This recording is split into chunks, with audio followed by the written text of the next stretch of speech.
আপনি কি জানেন আমরা প্রথম যখন উত্তেজনার ঠেলায় ফেসবুক আইডি খুলে ফটো আপলোড দেই, সেই ফটোগুলোর কমেন্টগুলো কীরকম ছিল?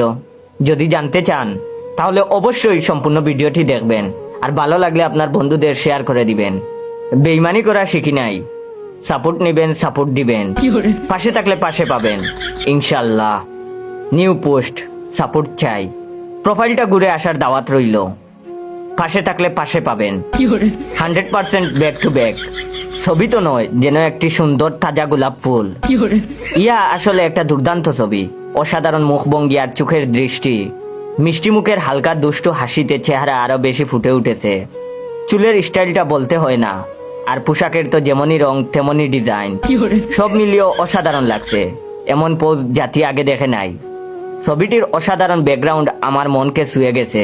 ছবিটি ক্যামেরার অসাধারণ ব্যবহার হয়েছে, সঠিক জায়গা থেকে সঠিকভাবে ফোকাস এবং ফ্রেমিং করা হয়েছে। এই ছবিটি যে তুলেছে তাকেও ধন্যবাদ জানাই। আর এই ছবির এডিট ছবির মাহাত্ম্য আরো বাড়িয়ে দিয়েছে। মডেল হিংসার কারণ হবে এই ছবি। অসাধারণ মডেল, ফটোগ্রাফার, লোকেশন এবং এডিটের মিলবন্ধনের কারণেই আমি এত সুন্দর ছবি দেখতে পাচ্ছি। এমন ছবি ফেসবুকবাসী ও সারা বিশ্ববাসী আবার দেখতে চায়। শেষে কিছু আবেগগীত কথা বলতে চাই। এত সুন্দর একটা ছবির পোস্ট কমেন্ট করতে পেরে আমি আজ আনন্দে বাসা হারিয়ে ফেলেছি। প্রথমেই বলে দিতে চাই, পোস্টে কমেন্ট করাটা খুব সহজ কাজ ছিল না। আমার চারপাশের প্রত্যেক মানুষ মাথার ঘাম পায়ে ফেলে আমাকে সাহায্য করেছেন এ পোস্টে কমেন্ট করতে। এজন্য আমি সবার আগে ধন্যবাদ দিতে চাই স্যার মার্ক জুগারবার্গকে। উনি না থাকলে আমি আজ এ পোস্টে কমেন্ট করতে পারতাম না। আমি ধন্যবাদ দেব আমার দাদাকে, যার জন্ম না হলে আমার বাবার জন্ম হতো না। ওয়েট ভিডিওটা শেষ করার আগে আপনাদের কাছ থেকে একটু সময় নিচ্ছি। আপনারা আমার ভিডিওতে কমেন্ট করেন, জয় ভাই নতুন নতুন ভিডিও দেন না কেন?